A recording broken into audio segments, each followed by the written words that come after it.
God bless you. I hope you're having a wonderful day. Today is March the 31st, 2019. It is the last day of the month. It is Sunday afternoon. I hope you went to church, and if you did, I hope you got blessed by it. Well, today I am going to tell you a wonderful, true story. Very amazing. One that shocked Israel at the time. One that basically, made waves and ripples across the Israeli nation when this occurred. I remember this because I remember reading about it. So I went back and brushed up on it because I did not want to tell you something that was not true.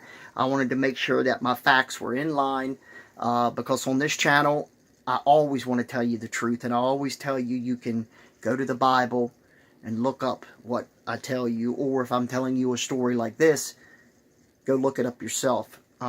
This gentleman's name was Rabbi Yitzhak, I hope I'm not butchering this, Yitzhak Kaduri.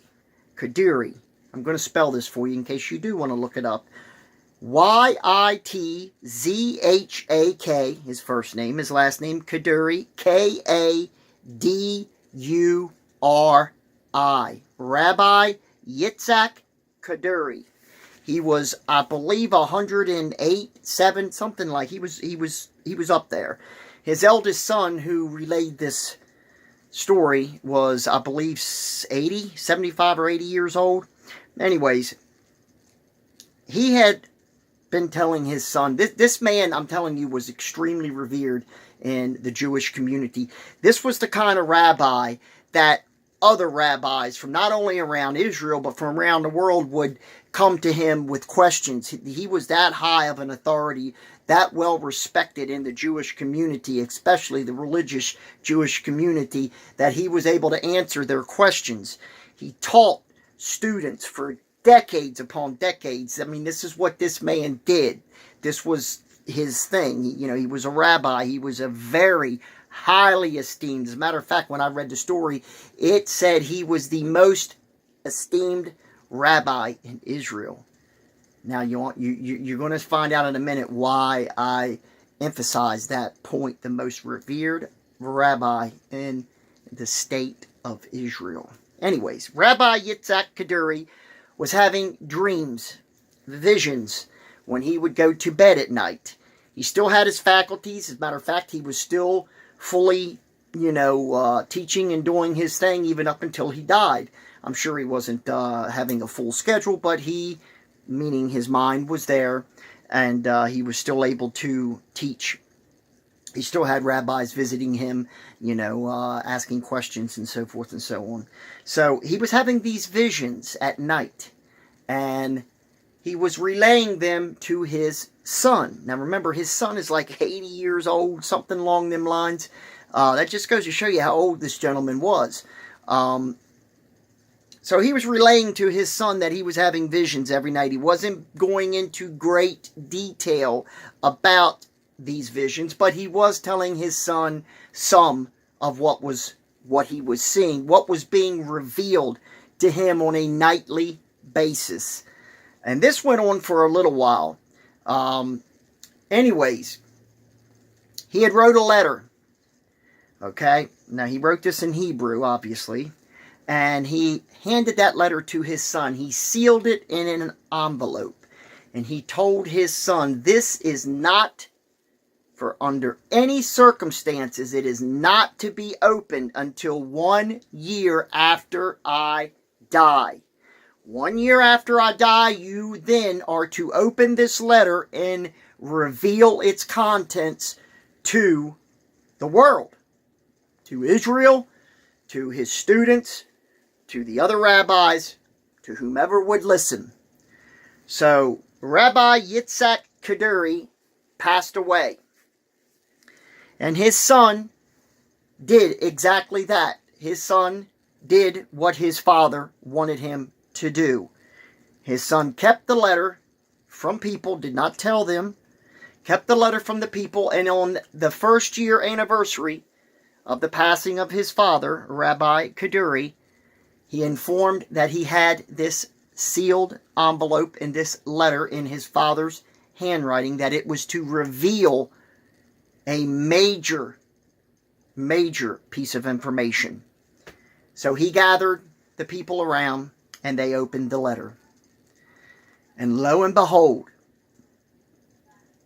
in the letter, the most revered rabbi in all of Israel, and had been for decades upon decades, wrote the name of the Messiah. And do you know, take a wild guess, just take a wild guess who this man named Yeshua, Jesus, was the Messiah, is the Messiah, Yeshua. Well, let me tell you something. That set that community, that state of Israel, in an uproar. Of course, many did not accept this. Many went along the lines that, well, he must have been having stages of dementia. It must have been medication. He must have had a fever. You know how when you have a fever, you have dreams. You have what they call fever dreams. Okay, there was a myriad of excuses that some were making for this man, for him writing this letter a year after his death, being revealed that Yeshua is the Messiah, meaning Jesus. This is the visions this man was having. God was revealing to the most revered rabbi in all of Israel that Jesus is the Messiah. He is the Son of God. They are still waiting for Jesus to come the first time. That is what Jewish people believe. They do not believe, nor do they accept Jesus Christ as the Son of God. That is why back in Jesus' time, that is why they crucified him. They do not believe. They believe in the same God you and I believe in, Moses, Abraham, all the Old Testament, but they do not believe in the New Testament. They do not believe that Jesus Christ was God's Son. So here you have the most revered. I'm kind of smiling about this because I think it's just like God to do this. This is just like God. Perfect. God used Rabbi Kaduri to get the message out to the world that yes, Jesus is my son, that Jesus did come the first time, and they are waiting for him to come the second time, meaning us Christians.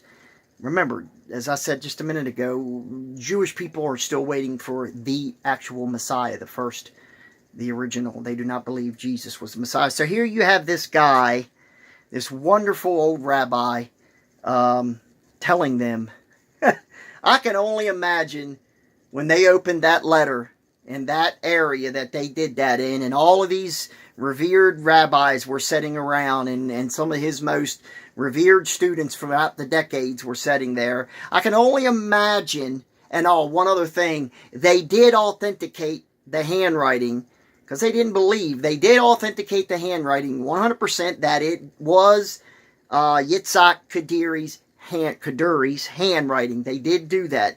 That is how skeptical they were. They actually took the letter and had the handwriting analyzed because they did not want to even believe he wrote something like that. You got to remember, this man taught for decades upon decades that they're still waiting for the Messiah to come.